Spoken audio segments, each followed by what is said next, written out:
চলুন গণপ্রজাতন্ত্রী বাংলাদেশ সরকারের প্রধানমন্ত্রী কার্যালয়ের নিয়োগ বিজ্ঞপ্তি দেখে নেওয়া যাক। এখানে বর্তমানে প্রথমে যে পদ আছে সেটি হচ্ছে গাড়ি চালক। পদের সংখ্যা ৮টি। বেতনক্রম ৯,৭০০ টাকা থেকে শুরু, ১৫ নম্বর গ্রেডের পদ। শিক্ষাগত যোগ্যতা ৮ম শ্রেণী পাস এবং ভারী যানবাহন চালানোর লাইসেন্স সহ ৩ বছরের বাস্তব অভিজ্ঞতা থাকতে হবে।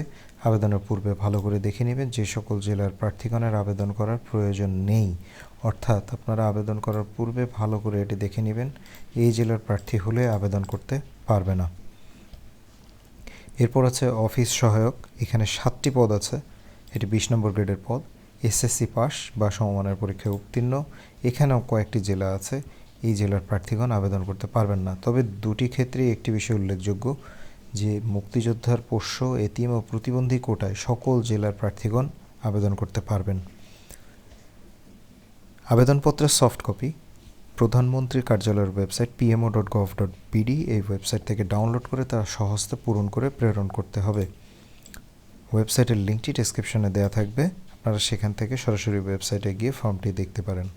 পূরণকৃত আবেদনপত্র পরিচালক প্রশাসন, প্রধানমন্ত্রীর কার্যালয়, পুরাতন সংসদ ভবন, তেজগাঁও, ঢাকা ১২১৫ এই ঠিকানায় ডাকযোগে প্রেরণ করতে হবে। প্রার্থীর বয়সসীমা ১ অক্টোবর ২০১৯ তারিখে ১৮ থেকে ৩০ বছর হতে হবে এবং মুক্তিযোদ্ধা কোটা ও প্রতিবন্ধী কোটার ক্ষেত্রে বয়স ১৮ থেকে ৩২ বছর। আবেদনপত্রের সাথে এখানে যে ডকুমেন্টগুলো দেওয়া আছে এই ডকুমেন্টগুলো অবশ্যই সংযুক্ত করতে হবে। এবারে জানিয়ে দিচ্ছি আবেদনের ফি। আবেদনপত্রের সাথে পরিচালক প্রশাসন, প্রধানমন্ত্রী কার্যালয়, তেজগাঁও, ঢাকা এই বরাবর ক্রমিক ১ এর প্রার্থীদের জন্য ১০০ টাকা এবং ক্রমিক ২ এর প্রার্থীদের জন্য ৫০ টাকা ট্রেজারি চালানের মাধ্যমে, এখানে কোড নাম্বার দেওয়া আছে, এই কোড নাম্বারের এগেনস্টে ট্রেজারি চালানের মাধ্যমে বাংলাদেশ ব্যাংক অথবা সোনালী ব্যাংকে জমা দিয়ে চালানের মূল কপি সংযুক্ত করতে হবে।